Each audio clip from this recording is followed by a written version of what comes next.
اصحاب الاخدود. اصحاب الاخدود جو تھے یہ یمن کے پاس کرسچنز تھے. اس زمانے کے ظاہر مسلم تھے, عیسیٰ علیہ السلام پر ایمان لائے تھے, حضرت عیسیٰ کو اللہ کا بیٹا نہیں مانتے تھے بلکہ اللہ کا پیغمبر مانتے تھے. نبی علیہ السلام کی پیدائش سے تقریباً 40 سال پہلے کا یہ واقعہ ہے. لیکن اہل عرب اس واقعے سے واقف تھے کہ ایسا واقعہ ہوا تھا کہ یمن میں ایک بادشاہ نے توحید کی دعوت قبول کرنے کی پاداش میں اہل ایمان کو بہت بڑے بڑے گڑھے کھود کر ان میں آگ جلا کے زندہ جلایا تھا. سر تکلیفوں سے تو گزرنا پڑتا ہے. جو پرسیکیوشن کرسچنز کی ہوئی ہے نا کئی سو سال تک, آپ سوچ نہیں سکتے کن تکلیف سے گزرنا پڑا ہے. اللہ پہ ایمان لانا کوئی آسان کام تو نہیں. تو یہ اصحاب الاخدود کے واقعے سے یہ لوگ واقف تھے, اس کا ذکر اس میں آ رہا ہے. اس کی ڈیٹیلز آپ کو صحیح مسلم میں بالکل اینڈ پہ جا کے ملیں گی. اصحاب اخدود کا پورا ایک واقعہ ہے کہ یہ بادشاہ کون تھا. صحیح مسلم شریف میں ایک بڑی ڈیٹیلڈ حدیث ہے. میں نے 4 لیکچرز دیے تھے معجزات, کرامات, استدراج کے اوپر, مسئلہ نمبر 131 ABCD.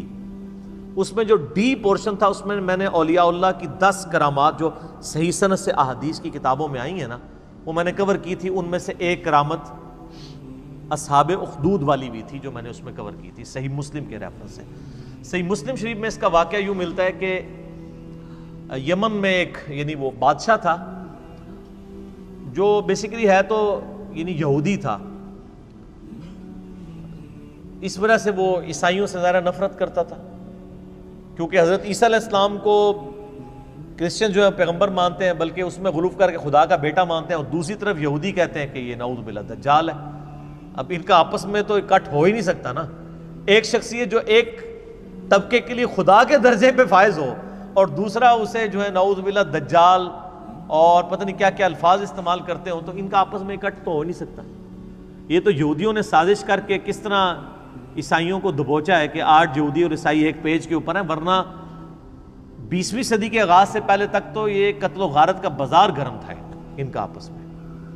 یہ تو اسرائیل جب بنا ہے اور دنیا کی اکانومی ان کے قبضے میں آئی ہے تو آج جو ہے وہ ایون یہودی مٹھی بھر ہونے کے باوجود عیسائیوں کی باغ دوڑ بھی ان کے ہاتھ میں ہے اکانومی کی وجہ سے. تو ہم نے جس ایرا میں جس وقت میں آنکھ کھولی ہے, یہ جو زمین کی جو حقائق ہیں وہ زمینی حقائق بدل چکے ہیں, اور اس کو بدلے ہوئے 100 سال سے زیادہ نہیں ہوا. 100 سال اگر آپ پہلے چلے جائیں تو یہ جس طرح سنی شیعہ اختلاف مسلمانوں کے اندر ہے نا, اس سے بھی بڑھ کے عیسائیوں اور یہودیوں کا اختلاف تھا, جنگیں ہوتی تھی آپس میں. بہرحال وہ یہودی بادشاہ تھا, اس نے عیسائیوں پہ ظلم کرنا شروع کیا. تو اس بادشاہ کے بارے میں آتا ہے کہ اس نے ایک جادوگر رکھا ہوا تھا, اور وہ جادوگر جب بوڑھا ہو گیا تو اس نے کہا کہ مجھے تو موت آ جائے گی, تو مجھے کوئی ایک اپنا لائق سا کوئی رعایا میں سے کوئی لڑکا ڈھونڈ کے دو جسی میں تربیت کروں اور میں اپنا سارا علم اسے ٹرانسفر کر دوں. تو بہرحال ایک نوجوان لڑکا بڑا انٹلیکچوئل رعایا میں سے چنا گیا, وہ جادوگر کے حوالے کیا گیا, تو وہ اسے جادو سکھایا کرتا تھا. اب وہ جادوگر کے پاس جب جادو سیکھنے جاتا تھا تو راستے میں ایک راہب تھا عیسائی, تو وہ اس کے پاس وہ لڑکا رکا کرتا تھا. اس راہب کی باتیں خدا شناسی کی, توحید کی اسے بھانی شروع ہو گئیں, حتیٰ کہ اس کا دل اللہ نے اسلام کے لیے کھول دیا. یعنی اس نے اسلام, اس زمانے میں کرسچینٹی اسلام ہی تھا, وہ قبول کر لیا. اب وہ دیکھیں جادو بھی سیکھتا تھا اور پیرلل میں دین بھی سیکھتا تھا. ایک دن وہ ایک راستے سے گزر رہا تھا تو راستے میں ایک بہت بڑا جانور تھا جس نے لوگوں کا راستہ روکا ہوا تھا. تو اس نے ایک چھوٹا سا پتھر اٹھایا زمین سے اور اس نے کہا کہ اے اللہ, اگر تیرے نزدیک جادوگر کا مذہب مردود اور اس عیسائی راہب کا مذہب مقبول ہے تو اس چھوٹے سے پتھر سے اس جانور کو ہلاک کر دے. ظاہر یہ کرامت ہی ہونی تھی, ایک پتھر سے آپ اتنے بڑے جانور کو, تو اس نے پتھر پھینکا تو وہ مر گیا. تو وہ پھر راہب کے پاس آیا تو راہب نے کہا کہ تم تو اب مستجاب الدعوات ہو گئے ہو, تو اب تم پہ اللہ کی طرف سے تکلیفیں بھی شروع ہو جائیں گی, اور جب کوئی ایسی صورتحال بنے تو تم نے میرا نام ظاہر نہیں کرنا. ظاہر ہے پھر مجھے بھی رگڑا لگے گا بیچ میں, جان بچانے کے لیے ایمان چھپانا جائز ہے. حسین تو ہر کوئی نہیں بنتا نا سر. پھر کہتے ہیں جی حسین کیوں کھڑا ہوا تھا, باقی کدھر گئے؟ باقیوں نے کوئی بیعت کر لی؟ وہ ہر ایک تو نہیں حسین ہوتا رضی اللہ تعالیٰ عنہ علیہ السلام. تو پھر وہی سلسلہ شروع ہو گیا. اب وہ صاحب کرامت تو ہو گیا, اب لوگ اس کے پاس آنا شروع ہو گئے. وہ مطلب مادرزاد, کوڑی, اندھے آتے تھے, وہ دعا کرتا تھا, شفا ہو جاتی تھی. کرتے کرتے جب بادشاہ تک بات پہنچی, اس نے کہا یہ کیا, یہ تو دوسرے مذہب میں چلا گیا الٹا اس کو سکھانے کے لیے. تو اس نے کہا جی اس کو تو ہم نہیں چھوڑیں گے, قتل کروائیں گے. اور وہ جب کوئی بندہ اس کے پاس علاج کروانے کے لیے آتا تھا تو وہ پہلے کہتا تھا اللہ کو ایک مانو, حضرت عیسیٰ کو اللہ کا پیغمبر مانو. تو ظاہر ہے یہاں بھی آپ کو پتہ ہے لوگ حنفی ہوتے ہیں, جب طلاق ہو جاتی ہے تو اہل حدیث اسٹامپ پیپر پہ لکھواتے ہیں میں اہل حدیث ہوتا ہوں, تو وہ کہتے ہیں ٹھیک ہے اب بیوی بھی واپس مل گئی آپ کو. حالانکہ وہ اہل حدیث اتنی دیر کے لیے ہوتے ہیں جتنی دیر کے لیے انہوں نے وہ بیوی باہر نکل کے اہل حدیثوں کو گالیاں نکال رہے ہوتے ہیں, لیکن اہل حدیثوں کو پھر بھی عقل نہیں آتی ہے. اب عقل نہ آئے تو انسان کیا کرے؟ حالانکہ یہ فتوی ہی غلط ہے, میں اہل حدیث کے ساتھ ایگری نہیں کرتا ہوں 3 طلاق کے مسئلے میں. امت کا اجماع ہے کہ ایک مجلس کی 3 طلاقیں 3 ہیں. بال ایک مسئلہ لاتا ہے میں آپ کو بتا رہا ہوں کہ آج بھی اس کی باقیات ہیں اسٹامپ پیپر لکھوانے والی. تو وہ بھی پہلے کہتا تھا اللہ کو مانو پھر میں تمہارا علاج کروں گا. تو اس طرح پھر اسلام پھیلنا شروع ہو گیا. بادشاہ کو فکر لگ گئی تو اس نے کہا کہ بھئی اس کا علاج اب یہ ہے کہ اس کو قتل کروایا جائے. تو اس نے فوجی بھیجے گرفتار کر کے کہ اس کو پہاڑ سے نیچے پھینکا جائے. پہاڑ کی چوٹی پہ لے گئے, اس نے وہاں پہ دعا کی, وہ سارے فوجی نیچے گر پڑے, وہ بچ گئے. پھر اسے کشتی میں سوار کر کے سمندر کے اندر لے گئے, اس نے دعا کی, کشتی الٹ گئی, وہ بچ گیا, باقی سارے الٹ گئے. بادشاہ سر پکڑ کے بیٹھ گیا کہ اس کو اب کیسے قتل کیا جائے, کیونکہ مستجاب الدعوات تھا. تو اس نے بادشاہ کو خود مشورہ دیا کہ ایک طریقے سے تم مجھے قتل کر سکتے ہو, تم پڑھو بسم اللہ رب الغلام کہہ کے مجھ پہ تیر چلاؤ تو میں مارا جاؤں گا. اور یہ اس نے بہت زبردست چال چلی, اور اس نے کہا اس کے لیے تمہیں پبلک اکٹھی کرنی پڑے گی, اپنی ساری رعایا کو جمع کرو اور بسم اللہ رب الغلام پڑھ کے چلاؤ. تو اس کا مطلب کیا تھا کہ اللہ کو ماننا پڑے گا. تو یہ ایک ساری رعایا تک تبلیغ ہو جاتی کہ ہاں اللہ کے نام پہ اسے مارا گیا ہے, تو یعنی اس کا مذہب درست ہے. تو اس نے کہا میں نے جان تو جانی ہی جانی ہے تو اللہ کے لیے جائے نا, اور میں مر جاؤں اور ایسا اختلافی نوٹ لکھوں کہ تبلیغ بھی ہو جائے. حضرت حسین ابن علی نے یہی کیا ہے نا, 72 بندوں کے ساتھ وہ 3 براعظموں میں پھیلی ہوئی بنو امیہ کی بدماش حکومت کا سامنا تو نہیں کر سکتے تھے, لیکن انہوں نے اپنے خون سے اختلافی نوٹ لکھ دیا کہ میں مر جاؤں تو آنے والی نسلیں یاد رکھیں کہ سچائی کے لیے کھڑا ہونا چاہے آپ تھوڑے سے بھی ہوں, اس کی پرواہ نہیں کرنی. تو آج تک دیکھ لیں دنیا میں جہاں بھی سچائی کے لیے تھوڑے لوگ کھڑے ہوتے ہیں تو مثال حسین ابن علی کے لیے کی دیتے ہیں. مخالفین کو جو یاد رکھا گیا وہ بھی حسین کی وجہ سے یاد رکھا گیا, ورنہ ان کی کیا اوقات تھی. تو اس نے بھی یہی کہا کہ رعایا اکٹھی کرو پبلکلی, بسم اللہ رب الغلام پڑھ کے چلاؤ تیر تو مارا جاؤں گا. بادشاہ نے یہی کیا. تو جب وہ بسم اللہ رب الغلام پڑھ کے وہ چلائی گئی, اللہ کے نام سے شروع, اور جو اس غلام کا رب ہے یعنی وہ سب اللہ کے ہی بندے ہیں, غلام ہیں, تو وہ تو مارا گیا, لیکن ساری رعایا نے کلمہ پڑھ لیا, ان کا اس کا مذہب حق ہے. وہ سارے مسلمان ہو گئے. وہ ایک کو کیا مارنا تھا, ساری رعایا ہاتھ سے چلی گئی. پھر اس نے بڑے بڑے گڑھے کھدوائے, اس میں آگ جلوائی, اور اہل ایمان کو آفر رکھی کہ یا تو ایمان چھوڑے یا آگ میں جلائے جاؤ گے. ہائے ہائے ہائے. بخاری مسلم کی حدیث ہے, اس شخص نے ایمان کی حلاوت چکھ لی جس میں 3 نشانیاں ہوں. نمبر 1 اللہ اور اس کا رسول عز و جل و صلی اللہ علیہ وآلہ وسلم اسے پوری دنیا میں سب سے بڑھ کر محبوب ہوں. نمبر 2 اس کی دوستی اور دشمنی کا معیار اللہ کی ذات ہو.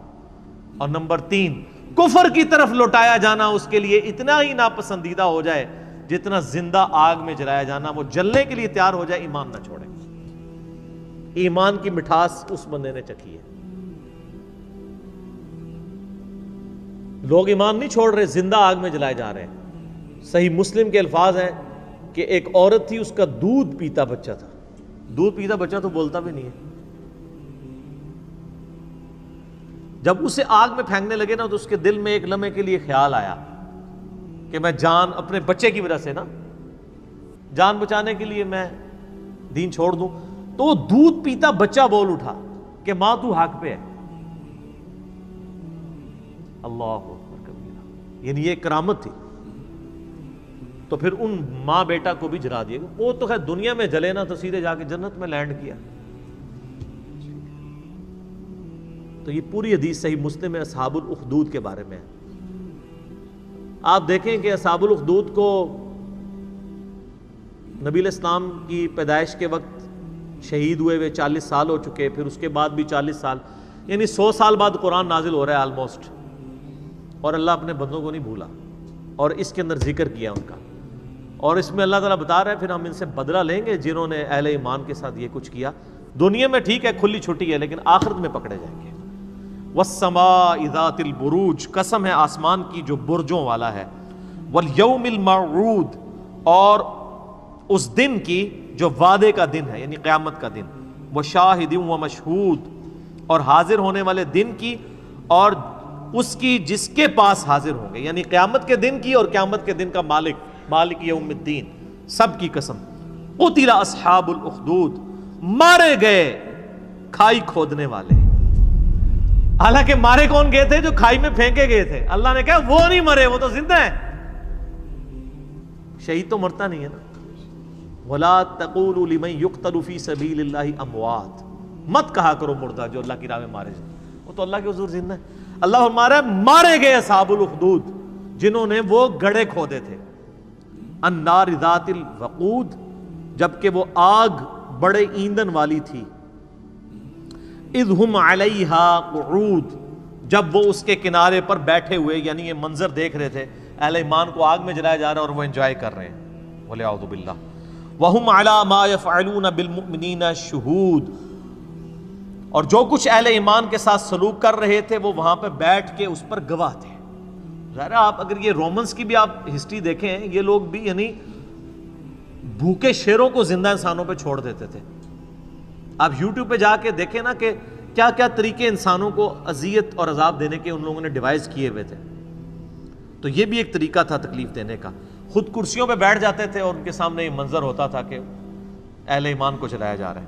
وَمَا نَقَمُوا مِنْهُمْ إِلَّا أَن يُؤْمِنُوا بِاللَّهِ الْعَزِيزِ الْحَمِيدِ, اور انہوں نے تو نہیں ناپسند کیا مگر اس بات کو کہ مسلمانوں نے ایمان لے کر آئے مسلمان اللہ پر جو غالب ہے اور اپنی ذات میں خود ستودہ صفات ہے. اس مقدس جرم کی پاداش میں انہوں نے زندہ انسانوں کو جلا دیا کہ وہ اللہ پر ایمان لے کر آئے. الذی لہ ملک السماوات والارض, وہ اللہ کہ زمین و آسمان میں جو کچھ ہے اس کا مالک وہ اللہ ہے. زمین و آسمان کے مالک اللہ کے اوپر وہ ایمان لائے, صرف ایمان لانے کی پاداش پہ, کسی پہ کوئی تکلیف نہیں, کسی کو کچھ نہیں انہوں نے کہا, بس اس مقدس جرم میں انہوں نے ان کو آگ میں جلا دیا. واللہ علی کل شیء شہید, اور اللہ تعالیٰ ہر چیز کو دیکھ رہا ہے. اللہ نے وہ منظر دیکھا ہے, اللہ کو بھولا نہیں ہے وہ منظر جو تم نے اہل ایمان کے ساتھ کیا. ان الذین فتنوا المؤمنین والمؤمنات, بے شک وہ لوگ جنہوں نے مومن مردوں اور مومن عورتوں کو یہ تکلیف دی تھی, یعنی ان کو آگ میں جلایا. ثم لم یتوبوا, اس کے بعد وہ توبہ کے بغیر مر گئے. فلہم عذاب جہنم, ان کے لیے تو ہم نے عذاب جہنم رکھا ہوا ہے. ولہم عذاب الحریق, اور ان کے لیے وہاں پہ آخرت کی آگ ہے جس میں ان کو جلایا جائے گا. انہوں نے تو دنیا کی آگ میں جلایا نا. بخاری مسلم کی حدیث ہے کہ آخرت کی آگ دنیا کی آگ سے 70 گنا زیادہ تیز ہے. ان کو اس پاداش میں اس آگ کے اندر جلایا جائے گا. اللہم اجرنا من النار, آمین. ان الذین آمنوا وعملوا الصالحات, بے شک وہ لوگ جو ایمان لائے اور انہوں نے نیک اعمال اختیار کیے. لہم جنات تجری من تحتها الانہار, ان کے لیے تو ایسی جنتیں ہیں جن کے نیچے نہریں بہتی ہوں گی. ذالک الفوز الکبیر, یہ ہے سب سے بڑی کامیابی. دنیا میں تو وہ ناکام ہو گئے جن کو ان گڑھوں میں ڈالا گیا. ایک ماں ہی سمجھ سکتی ہے کہ اس کو اپنے بچے سمیت مار دیا جائے, اس سے اس کی زندگی چھین لی جائے, اس کے بچے کی بھی زندگی چھین لی جائے. تو دنیا میں تو بظاہر وہ ناکام ہے, لیکن اللہ فرما رہے ہیں وہ سب سے بڑی کامیابی پہ فائز ہو گئے, کیونکہ آخرت کی زندگی ہمیشہ کی ہے, دنیا کی زندگی تو عارضی ہے. ان بطش ربک لشدید، بے شک تیرے رب کی پکڑ بڑی شدید ہے۔ یہ دنیا میں تو کوئی شخص کسی شخص کو ایک دفعہ ہی موت دے سکتا ہے نا، اور اللہ تعالیٰ لاکھوں دفعہ زندہ کر کے لاکھوں دفعہ موت دینے پر قادر ہے۔ اللہ کی پکڑ سے کون بچ سکتا ہے؟ دیکھیں نا، دنیا میں زیادہ کون، جیسے وہ آپ کو پتہ ہے قرآن حکیم میں ہی آتا ہے کہ جب جادوگر ایمان لے آئے موسیٰ علیہ السلام پہ، تو فرعون نے کہا کہ میں تمہیں سولی چڑھا دوں گا تمہارے مخالف سمت کے ہاتھ پاؤں کٹوا کے۔ تو پتہ ہے ان جادوگروں نے کیا کہا تھا کہ تو جو کچھ بھی کرے گا دنیا کی زندگی میں کر سکتا ہے نا، ایک دفعہ موت دے گا دے لے، پھر تو ہمیشہ کی کامیابیاں ہماری مقدر ہے۔ لیکن اللہ سے انسان نہیں بھاگ سکتا۔ اللہ کے جو قابو آ گیا وہ ایک دفعہ موت تو نہیں، جب چاہے جتنی دفعہ موت کی تکلیف سے گزارے اور تکلیف دے۔ قرآن حکیم میں آتا ہے ہم جب ان کی کھالیں جل جائیں گی نئی کھالیں انہیں دیں گے تاکہ انہیں عذاب اور فیل ہو۔ اللہم اجرنا من النار، آمین۔